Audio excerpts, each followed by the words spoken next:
Preston Manning, former member of Parliament, founder of the Reform Party, intellectual godfather to Canada's far right wing, is a political thug.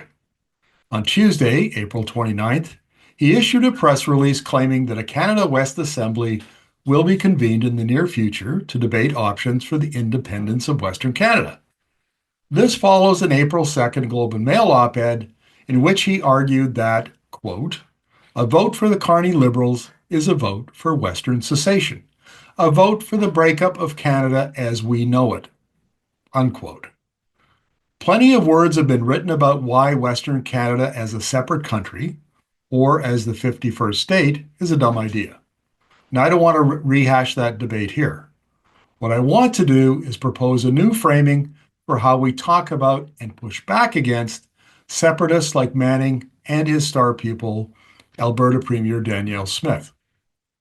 The new framing we need is 20th century versus 21st century energy. Oil and gas versus clean electricity on the supply side. Gasoline cars, natural gas furnaces versus EVs and heat pumps on the demand side. Western Canadian separatists like Manning and Smith hold a 20th century view of the future. They think that an independent Western Canada that includes British Columbia, Alberta, Saskatchewan, and Manitoba will be able to build all the pipelines to Tidewater that it wants and expand the oil sands to fill them, build all the West Coast LNG plants it wants, and grow natural gas production to supply them. When Manning founded the Reform Party 38 years ago, the rally cry was the West wants in. Manning's new cry is stop landlocking our oil and gas or we want out. He and his fellow separatists are determined to cash in on hydrocarbons or break Canada trying. The alternative to Western Canadian separation is for Western provinces to work closely with the federal government to re-engineer the regional economy for the 21st century, adding value to natural resources, electrifying the four economies, including natural resource extraction and processing, building the infrastructure to market those value-added products across Canada and to export them to the world, including Europe and Asia. The national government brings the political clout, the regulatory powers, and the financial resources to supercharge Western growth for the rest of this century. The West can work with Ottawa to imagine a new future and then get on with the business of building it. But the power of incumbents, especially oil companies, is not to be underestimated.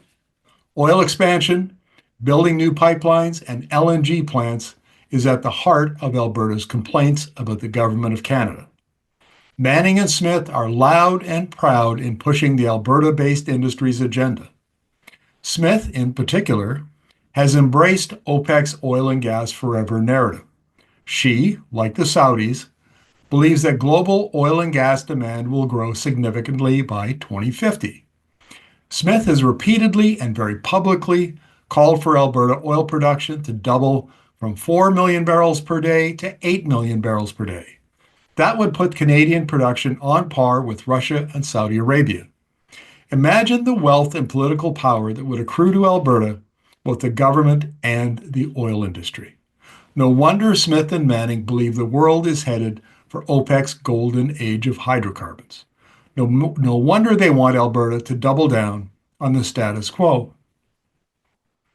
But there is another view of the energy future that, in my opinion, is more likely. The International Energy Agency says that the age of oil is over and the age of electricity has begun. The IEA is forecasting peak oil and gas demand by 2030, with oil demand starting to decline before 2035. Smith mocks the IEA, calling it a political activist organization. Echoing the oil industry, she says there is no credible agency that agrees with the IEA. That's funny because I read plenty of energy modeling and most firms agree with the IEA. You can watch my April 30th interview of Lucy Craig from Norway-based DNV for an example. The push by Manning and Smith for Western independence is really about two visions for the future: being stuck in the 20th century status quo or building a 21st century energy system and economy. Most Canadians want to build better, to remain competitive in a rapidly changing world. We mustn't let Manning and Smith use populist appeals to wreck the future for the benefit of a few. Step up and push back, Canada.